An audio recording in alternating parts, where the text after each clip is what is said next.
Hi everyone. Welcome back to A Sky Full of Stars, episode 28. And in summary, we got to see some more info about Akito and his recent history. And in short, he's gone from bad to worse. So we already know that he lost his parents at an early age. And now that his grandfather has died, well, his grandfather was happy for Akito to be around, taking care of him in his last few years.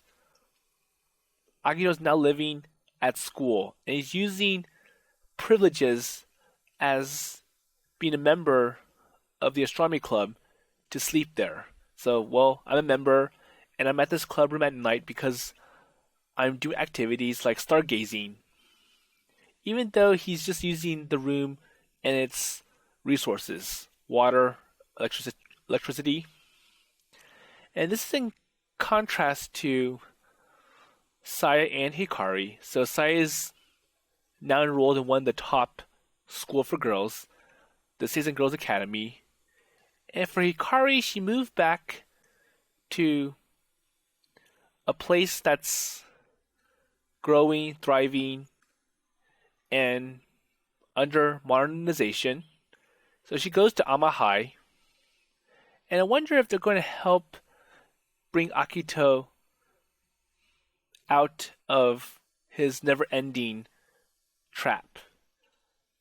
But we do see that Akito has someone that's also stuck in the trap, the old teacher Miharu.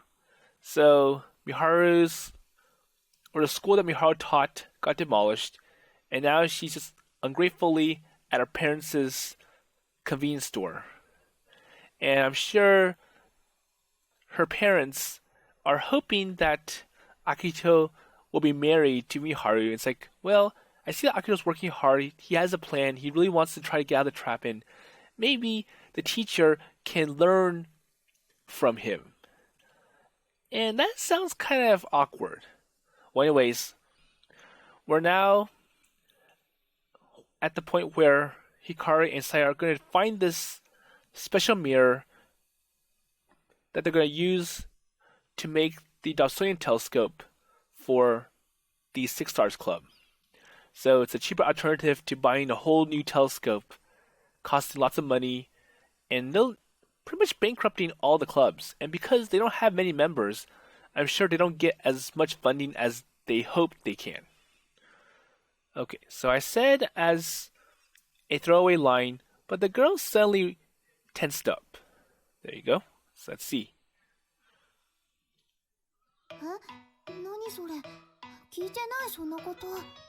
What do you mean?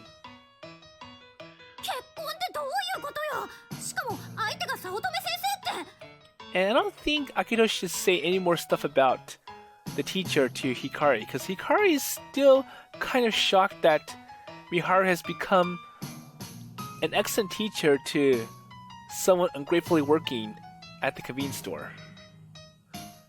Well, the store manager seems to like me, and since I have no place to live, she said I might as well join the family. So, the grandmother, or like the mother, does have some merits.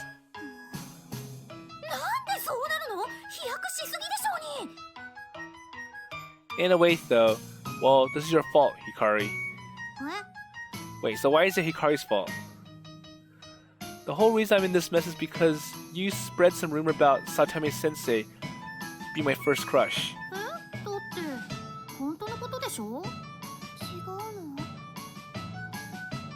So did they look at me like I must have been mistaken? No, she wasn't. I should know, right?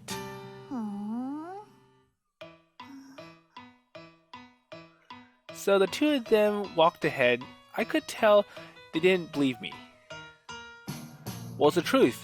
I'm serious. Okay, forget about all that stuff. Let's just move on.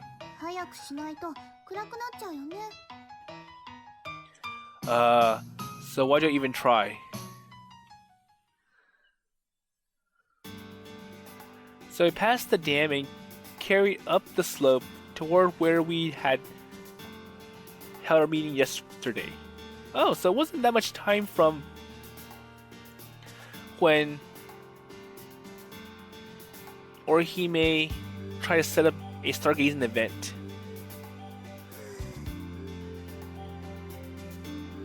Are you getting tired, Saya?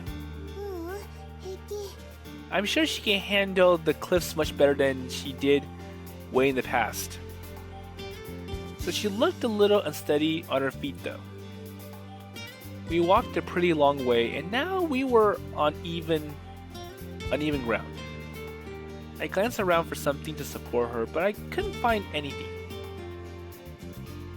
Okay, hold on. The side took the hand I held out to her.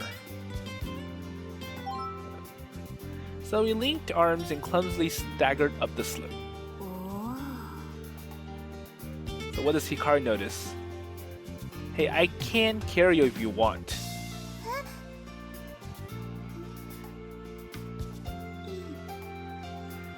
Well, I think Sai is much better at handling the cliffs, so I don't think she really needs that much of a help from Akito compared to many years ago.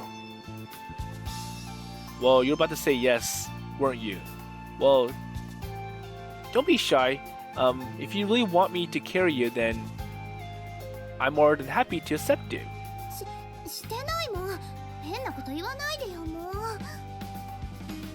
Sai thumped my arm and blushed bright red. A few feet away, Hikari watched us. Oh, I see that you two are closer than ever since my departure. A smile came to her lips. It may have been perfectly innocent, but knowing Hikari, it's probably had some hidden meanings. Wait, so you're creeping me out here?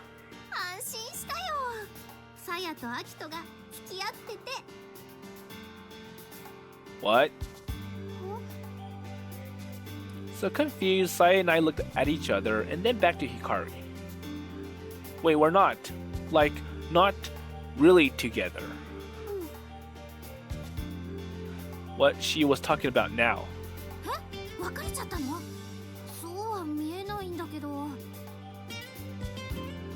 Hey, we didn't break up. We were never going out to begin with. So Hikari looked to Saya for an explanation. The Saya seemed troubled but didn't say anything else.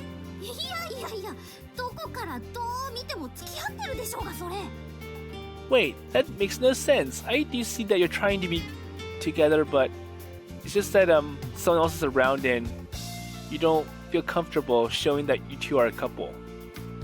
What? Wait, you mean this?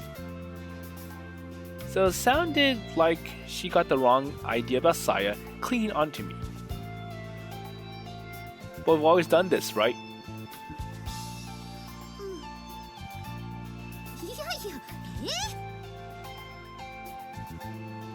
So Hikari looked at me and Saya like we had a couple of screws loose.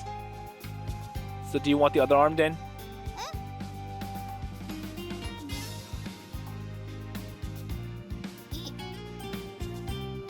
I think Saya's gonna be upset if Hikari takes the other arm. Why not?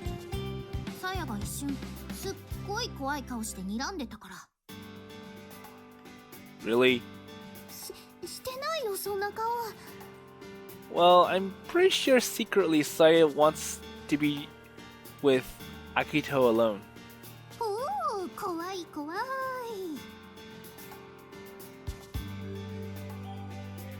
So Hikari gave an exaggerated shudder and bounded up the hill full of energy.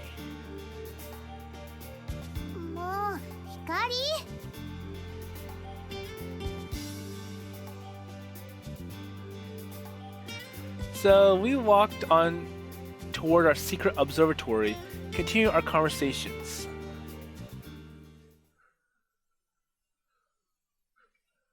Okay, so they're going up this, I'll say like this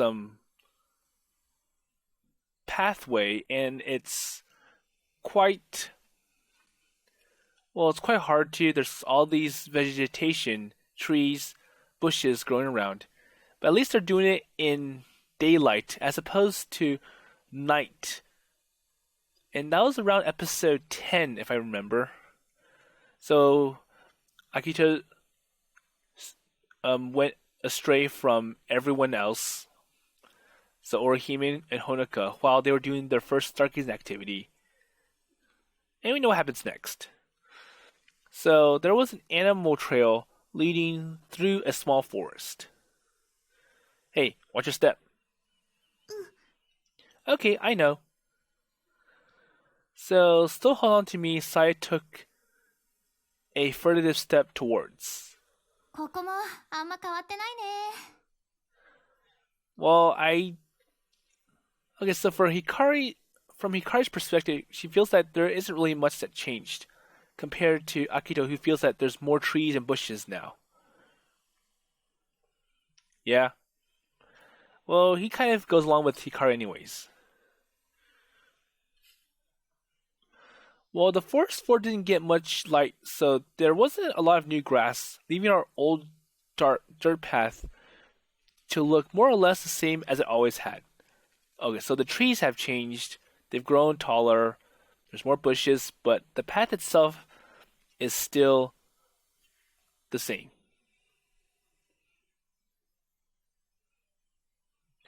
So walking along the path, supporting Saya as I went, I couldn't help but remember that day. So, the day the three of us had discovered our secret observatory. 昔裏山に隕石が落ちたんだって。学校終わったら探しに行こう。 So Hikari had suddenly came up with the idea that one afternoon.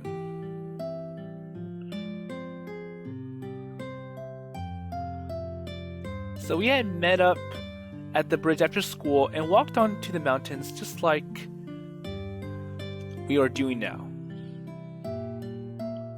早く早く。 Okay, so he's remembering the past when Hikari was trying to get Saya and Akito up the hill with her. 待って、光。 And Hikari's so energetic, going so fast that Saya couldn't catch up. Okay, take my hand, Saya. Okay, so both Hikari and Akito are going really fast up the slope, and Saya's having trouble catching up. Well, I don't know who she heard that story about the meteor from, but it didn't sound very likely to me. And I remember I was playing this title originally when I was doing Volume 1 of Chrono Blossom, and in that story, the meteor did hit a very remote area, and that's where they met the metallic life form RNA. So even if it was true, we never find it. We didn't have any idea of where to look. 大丈夫、磁石持ってきたから。隕石には磁石がくっつくんだって。 Well, I don't know if the magnet is strong enough. So actually, not all meteorites contain magnetic metals. It's like, well, if the meteorite has iron, then that'll be magnetic. But if it doesn't really have much iron, then it won't be as magnetic. And it's usually the iron that's generating its magnetic properties. But we didn't know that back then. Well, so we were just clusters or clueless little kids with all the time in the world. Especially for Hikari, she never seemed to run out of energy. 暗いよ。お化け出ない。大丈夫。さやのことは私たちが守るから。 So it's fine, because I'll protect you, Saya.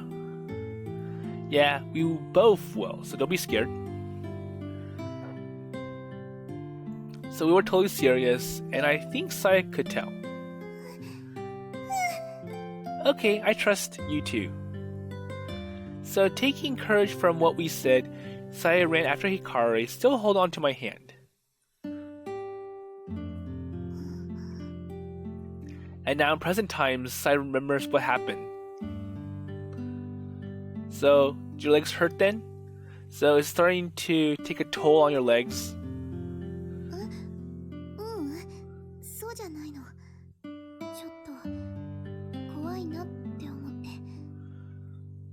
I think it's like all those memories are kind of tingling her. Was it the darkness of the forces that scared her?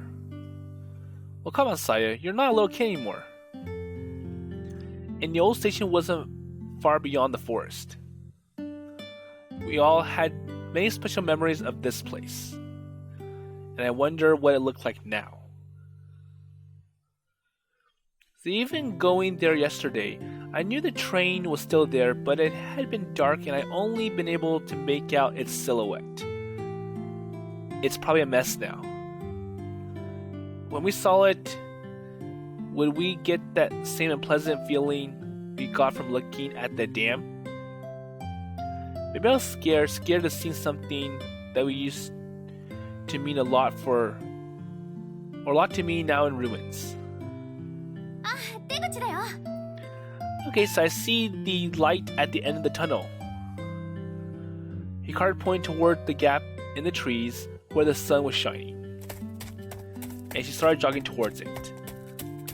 Nothing ever got that girl down. Hey, wait up! We matched Hikari's pace and followed her out of the forest. Sure enough, there was the abandoned station and its sole occupant.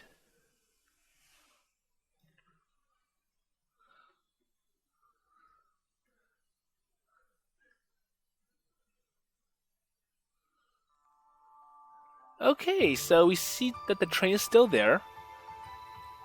And obviously it's abandoned. I don't think anyone else visits here. That's why nothing has changed that much. It was pretty run down and ragged. But then again, it hadn't exactly been new when we used to come here. So, well, when we first found it, it was already in poor state, poor condition. Seeing it in the light of day, I'm sure we all thought the same thing. It's just the same as ever. It has not changed. There's really something special about this place, and it's almost like the river of time just passes it by. Or like the river of time just passes by.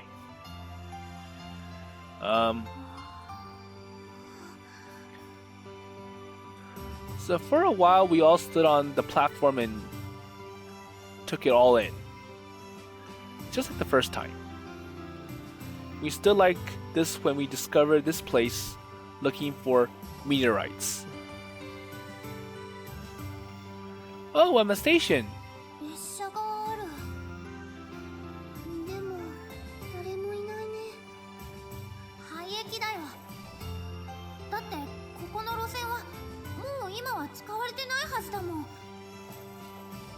So they just left the train here? Well, I'm sure... Well, one of the reasons why they leave abandoned property is because it takes time and money to demolish the property. So Hikari ran along the platform. And... Okay. Hey, wait a sec.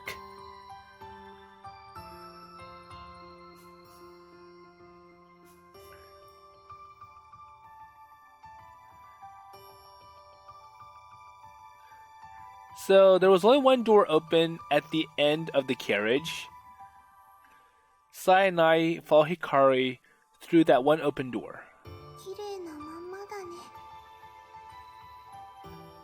Oh, probably because the doors were closed. Well, I'm sure it was recently abandoned during this time because what you will see is like, you'll see rust, you'll see nature debris in here, like spider webs, leaves, dirt, and the windows wouldn't be this clean. So the door at the back leading to the second car was also shut, so the interior of that car wasn't very messy at all. And all thoughts of the alleged meteorite disappear from our heads in a flash.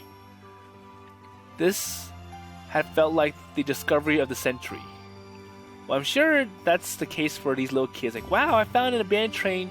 It's all nice looking inside.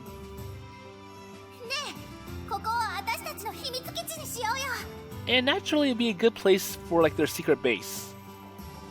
The Cyanite eagerly agreed to Hikari's suggestion. We felt like no one could have a better secret base than this. But I added a suggestion of my own. No, wait. So how about a secret observatory? Oh, that's even better! So after that, we cleaned up the inside of the car and brought in food, furniture, and a few pieces of junk we had considered treasures.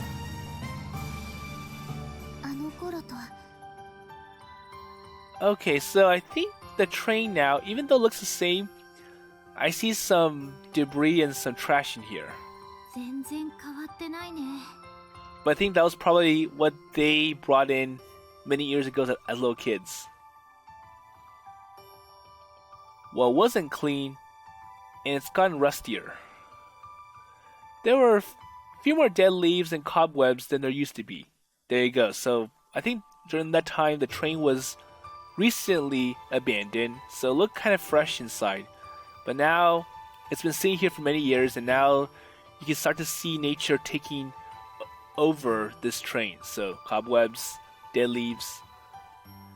But mostly it's still intact. Our stuff was still there too. It really hadn't changed as much as I thought it would have. And pretty sure all these toys, these were things that Hikari and Saya and Akito used in the past.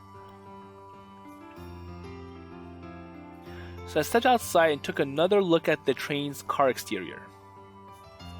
It was rusty, and the paint is peeling in places, and the windows were caked in dirt, but not yet broken. I can't believe it. The station was part of the line run by the railway company Hikari's dad worked for. Oh! But before I even moved here, part of the track had been buried in landslide, and rather than recover it, they just discontinued the line. Well, I think it cost too much money to bring the track back to life, and they had to worry about all the geology hazards like more landslides, and maybe the ground that the track is on is unstable, and it's gonna take a lot of money to bring the track back to life and make it safe for trains to run on. So the train car had been here during the landslide. I guess that's why they left it here to rust, and we never found out for sure. I suppose that it would take a lot of money and effort to move it. There you go. But no one would really mind it being left in a remote place like this. So also things like, well, there's very few riders that want to go up here, so it makes sense to stop this line and put money in more profitable, more popular lines. And so we were the ones that had found this forgotten train. Then we had made our secret observatory. The train is the Milky Way Railroad Observatory, heading for the sky. And though we have conquered the solar system, our journey is not yet over. I wonder if they're able to look beyond the galaxy and to the other galaxies. So I think Hikari found that treasure they were looking for. So Hikari peeked out through the door.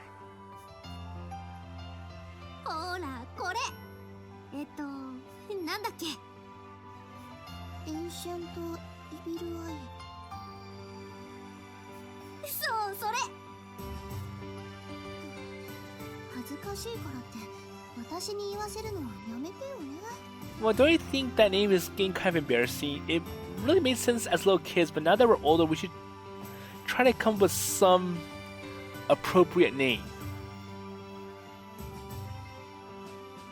So that piece, known as the Ancient One's Evil Eye, was enshrined at the back of the car.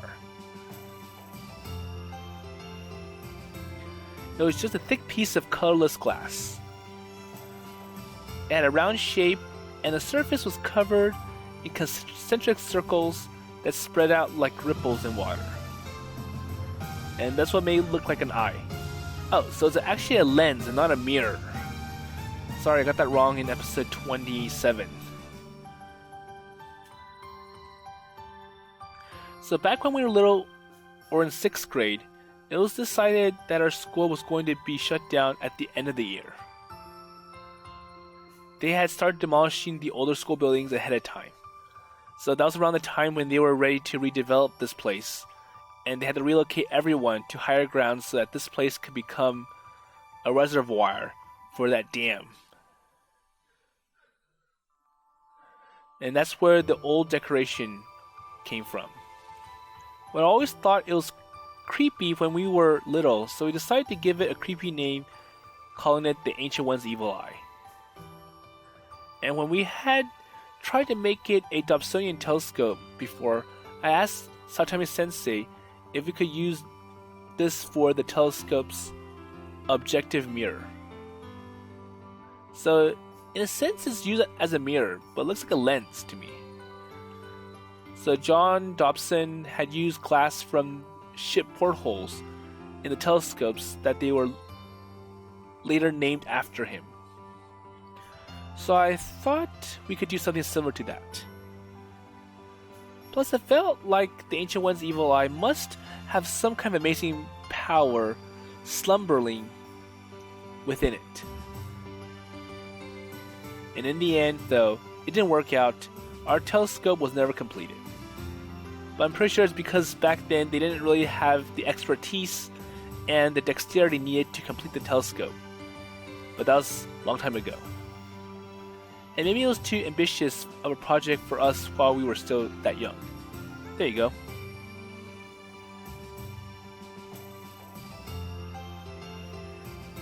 So, and now all we had left was this piece of glass. So I knew we had thrown it away, but I couldn't remember what happened to it.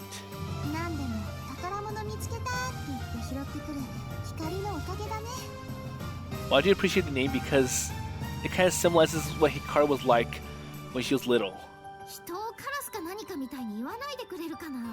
Oh, come on. I did collect good stuff, not everything. Well, the old train was really a time capsule. And we can't carry this all the way home. So let's come back tomorrow with a wheelbarrow or something. Oh, so it's a pretty big piece of glass and they need some help carrying this. Wait, how did we even manage to move this around before? Well, that little mystery stayed hanging in the air, but satisfied that the glass was still here, I turned to leave. So where are you going to go now? I'm going home. Hikari looked confused.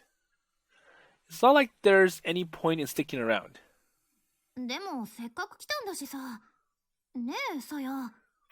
Well, I think we should be around or be here a little bit more, try to remember the old times of us being together.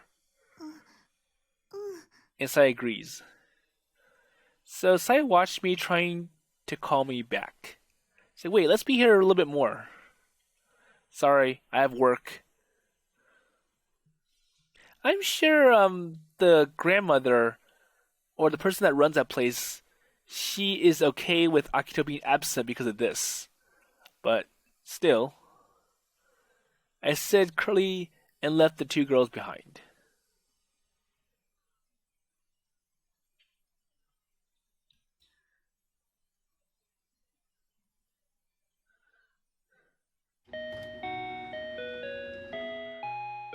So I think this is the end of Akito's shift. And I'm pretty sure Hikari and Saya are gonna wait for his shift to end. So I finally finished serving the last customer and heaved a sigh of relief. The store was pretty busy this time of the day when lots of people were heading home from work. And once we dealt with them, though, we had some time to breathe before the next train of customers arrived, or commuters arrived. So the sun had long set, and it was dark out. I wonder if they're still here, or over there. I looked at my phone. There were no new messages. Hikari had come here by train. Geez, at least drop in on your way back. So I think Saya went home on the bus and Hikari had to take the train home. Well, after I left them both behind like that, I couldn't blame Hikari if she had gone home without saying anything to me. What was she thinking?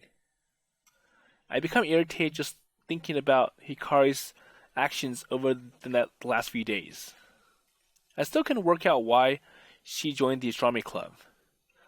Well, I'm pretty sure it's starting to become a little bit obvious why. スマイルスマイル。外からも見えてるわよ。Oh, come on, smile, smile, smile! You know, having a smile is important to keep customers in.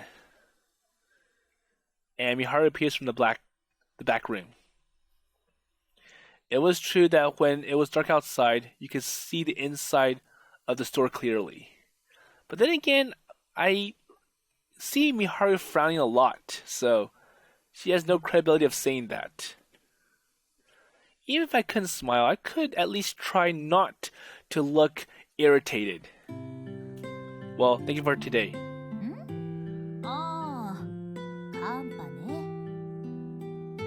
Well, there aren't many people I can count on, so you really helped me out.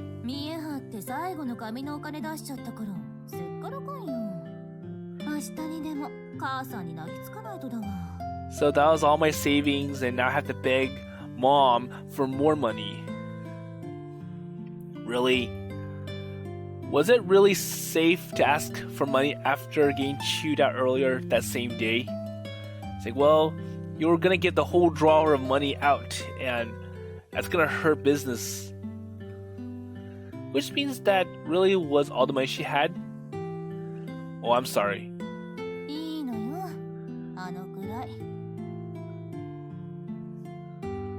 So shrugging off her mom's lecture was something she was used to. Miharu-san went to open the warm pork bun case, but stopped. Well, still. Go on, take one. My treat. Maybe she felt a little weird about being treated by a former student because Miharu blushed a little when she nodded. So he's gonna pay for her pork bun. And plus some coffee. I poured out a cup of coffee. I already knew Miharu liked lots of milk and sugar. So more like milk coffee? But she does seem optimistic about that. Oh, that Dobsonian telescope. Well, you can come and see it when you're done.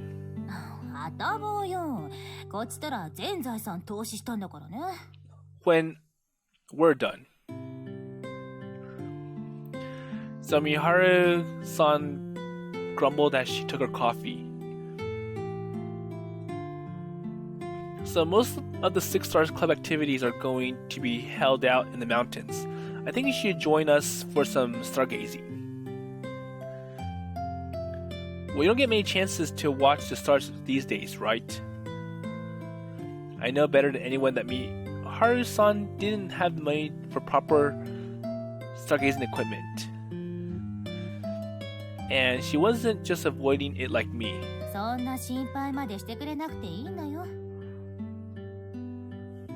But still, なんだってやるわよ。 Well, I think that's true. So, Miharu bit into her steaming pork bun. I couldn't tell if she was being sincere or just kidding around. 昼間のあれ、本当にあのほうき星なんだね。 But you know, Hikari's a lot different than she was back then. Sure is. I'm still coming to grips with it. So Miharu-san did not decide not to go over to the cafe area, but stayed at the counter, silently eating her bun. So you really like these pork buns? ちっちゃい頃から食べてるからね。私にとっちゃソウルフードみたいなもんよ。 And even Miharu-san had been a kid once. Obviously she had, but it was hard to imagine. She was already an adult when I first met her, and it was easy to think that she'd always been like this. Well, back when we were kids, these pork buns were a luxury item. Whoever had some extra allowance or were really craving them, we all had to pitch in and buy one together. So Miharu-san finished off the last of her bun and washed it down with some coffee. And when she was done, she took a deep breath. はい。 Okay, so she took a notebook from her bag and laid it out on the counter. So I wonder what she's going to write in this. So what's this then? The front cover was being held together with tape. I feel like I've seen this old book before. Wait, this must be the... あんたたちの惑星観測ノートだよ。 Oh, so I have your old planetary observation journal. That journal. That's right. Hikari, Saya, and I wrote this together. So why do you still have it though? I mean, what's with the tape? Well, I'm pretty sure it's gotten old all these years and it needs to be taped up to keep its shape. さやがね、持ってきたんだよ。泣きながら。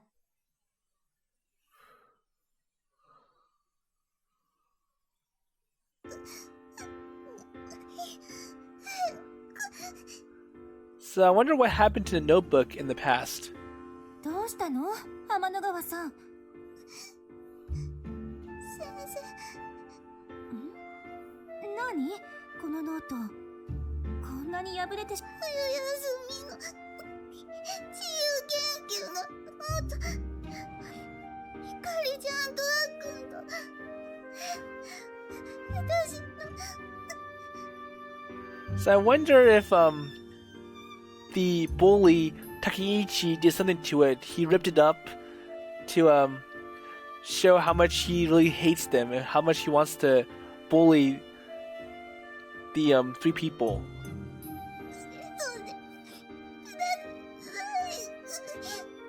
And it's like, well, it's ripped, so it's useless. ノートがどうしてそうなっちゃったのか、なんで泣いてるのか、聞いても教えてくれなかったわ。Right, so it really feels bad for Miharu to ask Saya why the book or the journal got torn. Well, we used this journal to record our observations over 1 year. And we were going to submit it as our 6th grade independent study project. So Saya handed it in right. So she must have been the one who taped it up as well. ねえ、あんたが星を見なくなっちゃったのと、そのノートが破れてるのって、やっぱ関係あるの？ Oh? Yes. I nodded. There was no use in hiding it. Miharu sighed, but I couldn't ask anymore. Or I didn't ask anymore. So I silently stared at the notebook. Even the torn pages inside had been mended. Or like fixed. When I imagined Saya fixing this all by herself, I felt a pain in my chest. また見たらいいじゃん、星。But just because your journal is torn up, that doesn't mean that you should cease doing observations entirely. It's like, well, you can always start on a new journal, new page and stuff. あんなに好きだったんだからさ。Well? っていうか、今でも好きでしょ？じゃなきゃ、ロブソニアン作ろうなんて思いつかないよ。Well, that was Hikari's idea. 同じことだよ。そのアイディアに、ああやって乗っかったんだから。But then again, you agreed it, so, it's kind of your idea as well. Well, Miharu was right. I did love the stars still. They were so beautiful, and I could watch them all night. But that's exactly why I didn't. They meant too much to me. It would have hurt all the more. So I just wonder, why do you quit being a teacher? The question made me round or sound like a rusty or a sulky child. 学校がなくなっちゃったからね。Wasn't it obvious? The school closed, it got demolished. But I'm pretty sure Miharu could find another school to teach.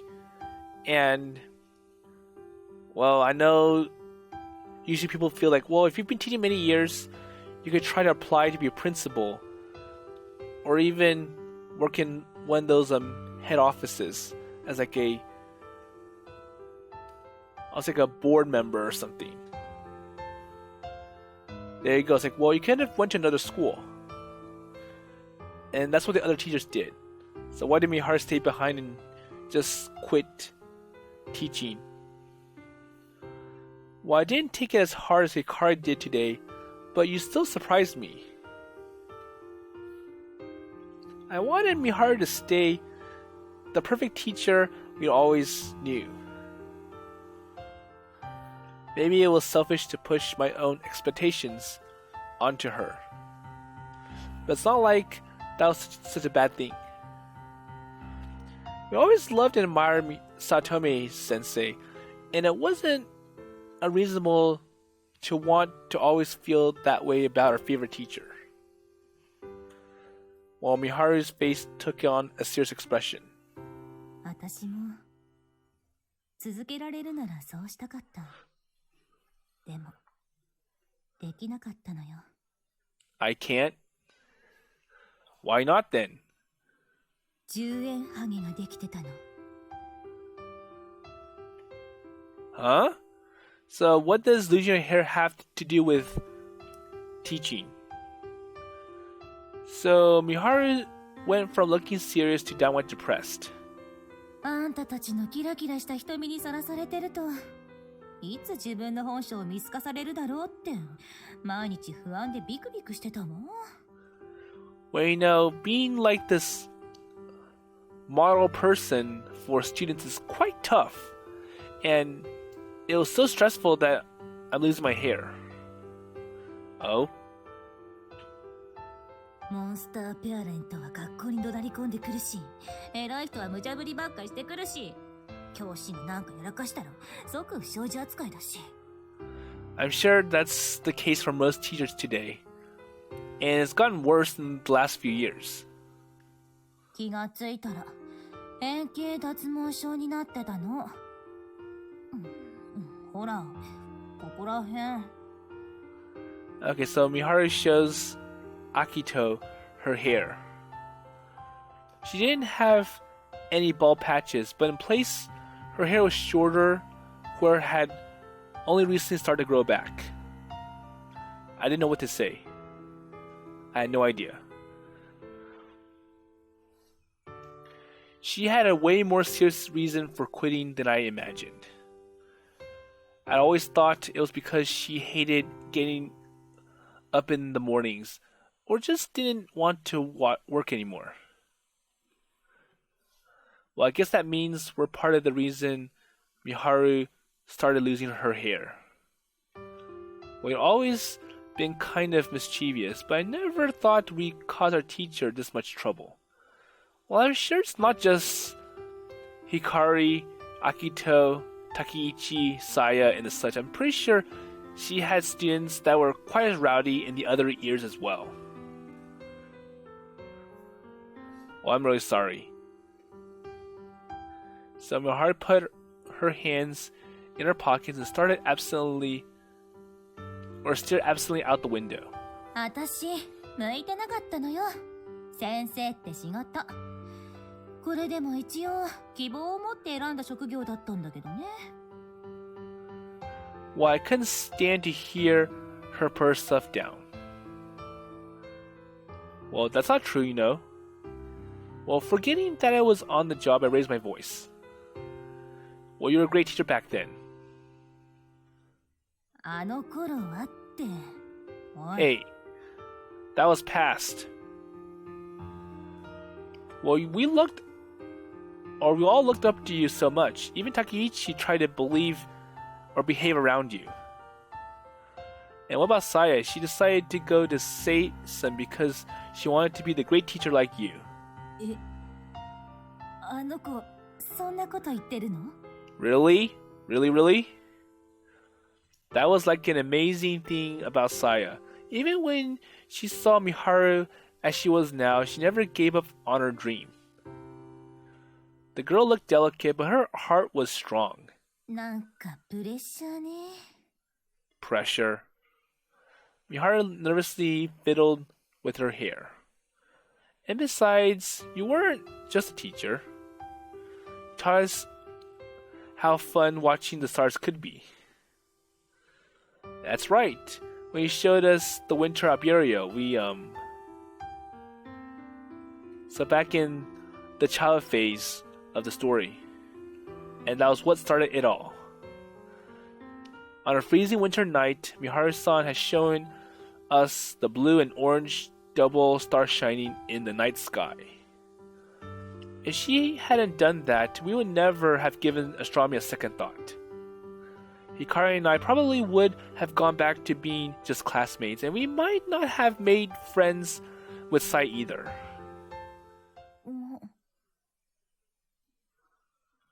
So Miharu just stared at me. I guess it had been a shock to hear me come out with all this. Then she gave a bittersweet smile. でも、その教え子は星を見るのをやめちゃったわ。I wonder why. The words were like a knife in my heart.